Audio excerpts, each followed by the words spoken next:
only two ways out of the killer's game, Joseph. You walk away clean, or you go out on your back. Joe, are you okay? Live until I die. I'm afraid I've got some bad news, Joe. It's terminal. How long do I have? Best case, 3 months. I don't want Maisie to see me bothered like that. The blues I lay low. What brings you to my door? I need a contract executed. Who do you want retired? Me. I've thought about doing this for years. You killed my father. This way, I kill you and get paid. They're gonna say $2 million for Joe Flood. Daddy's gotta go to work. Gets me wet. Whatever turns you on. I'll make them stay low. Oh, Flood, thank God. There's been a mistake. They switched your scan with another patient. You're not gonna die, but you might want to get your eyes checked. I'm gonna live. Aloha. This is Trinidad, the Islandman, your Islandman, coming to you live once again from beautiful Hawaii here on the island of Oahu, bringing you, yes you, the best movie reviews on the entire island of Oahu. And yes, this is Trinidad, the Islandman, your Islandman. And tonight, opening night, well actually opening weekend of the new movie starring Dave Batista, along with many, many other stars, The Killer's Game. Remember our rating scale? Shock a thumbs up, it's good to see, I recommend it. Shock a thumbs down, it's junk, I don't recommend it. And well, for The Killer's Game, a Lionsgate film starring Dave Batista, Sofia Boutella, Pom Clemente, Ben Kingsley, Terry Crews, and yes, even Scott Adkins. It is overall a shock a thumbs up. Now, let me go ahead and say this right off the bat. It is a shock a thumbs up. It is an enjoyable movie. However, it is not a good movie. This is probably going to get a lot of views, be a big hit on streaming, and you know, I guess if it wasn't Lionsgate who had put this out, this would probably have gone straight to streaming. It's that kind of movie. Do I recommend you go rush out and see it? Probably not. But if you do, you'll probably enjoy it. It is a wannabe John Wick kind of movie and storyline. This is, quite honestly, one of the better performances by Dave Batista. And I'm not a big Dave Batista fan. But, you know, I mean, in this movie you have Drax, you have Mantis with Pom Clemente, Dave Batista, and you have the wannabe 10 Rings, leader of the 10 Rings, Ben Kingsley. So you have your triad of Marvel people there. But no, this is, like I said, the best that Dave Batista has done so far. We get to see him really do a range of acting that we have not seen him do, not even in that M. Night Shyamalan movie. You know, he gets to do some romance, he gets to do some comedy, and of course his, you know, piece de resistance, of course, his action in this movie. As I said, this is a wannabe John Wick kind of a movie. Dave Batista plays a contract killer, a hitman, very good, one of the best in Europe, if not the best. His boss is Ben Kingsley. Pom Clemente is another contractor that hires killers out.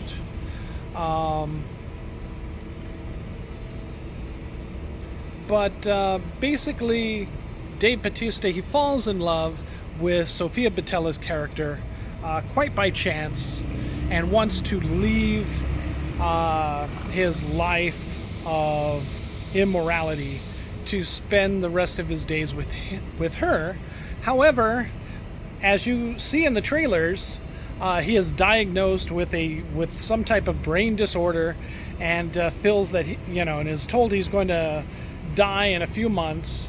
So instead of that, and wishing his soon-to-be wife, Sofia Boutella, to collect the life insurance that he sets up, he hires Pon Clemente to put a contract out on his life.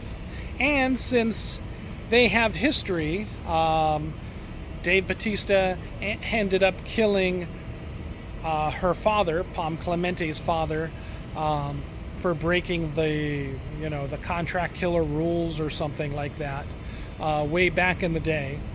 So she's always harbored this feeling of animosity towards him and wanted him dead.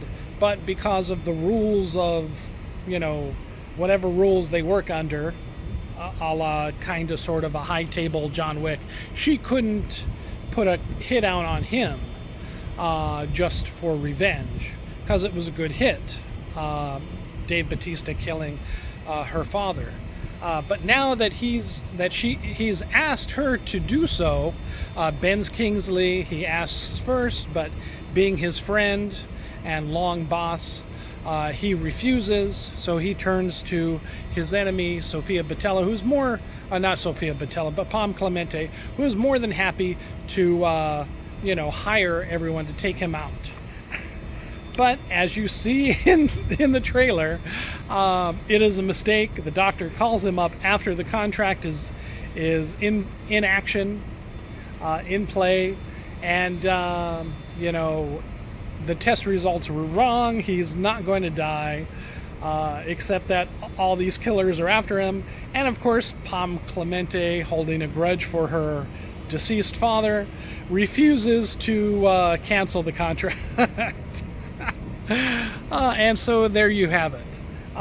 Is this high art, this movie? No. And honestly, they could have shaped the story a little bit better. Again, the highlights in this are actually Dave Batista, maybe the romance with Sofia Boutella. Unfortunately, Scott Adkins doesn't quite bring it like he does in a lot of his movies. He's playing a cliche kind of character, another mercenary hitman. So he doesn't really, unfortunately, have much meat to bring to the table. Terry Crews is fine. Does a little bit more than his expendable forays. So there's no fault there. But just some of the writing could have been fleshed out a little bit better.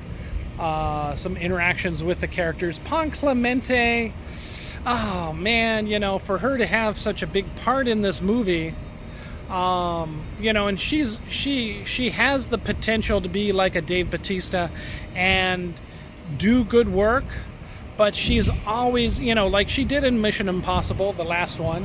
What was that? Dead Reckoning. That was probably her strongest performance outside of Mantis in the MCU. But this one, she's a little bit of a joke. A little too, pushing the envelope of comedy and,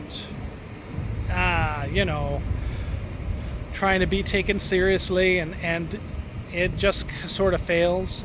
Maybe in a few more years she'll have it. She's done some good parts, but she's not ready to carry a movie as the big bad guy per se. So there's that. But my hat's off to Dave Batista. Again, he definitely earns the shock of thumbs up in this. Although again, this is probably best to be seen streaming when it hits a Netflix or something like that, which it probably will in the not so far future. Is this going to take the box office by storm? Probably not. I think Beetlejuice will probably hold on to the #1 spot this weekend.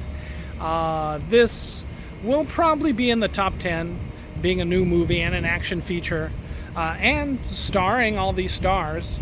Ben Kingsley's performance cannot be sneezed at in this movie, even though, quite literally, he's probably sleepwalking through it. But he always does good work.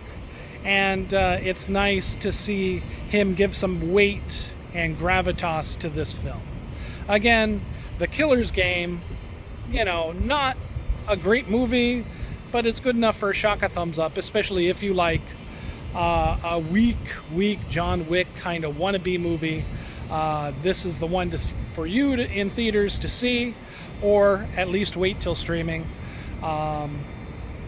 And especially if you love action flicks. All right, mahalo and aloha.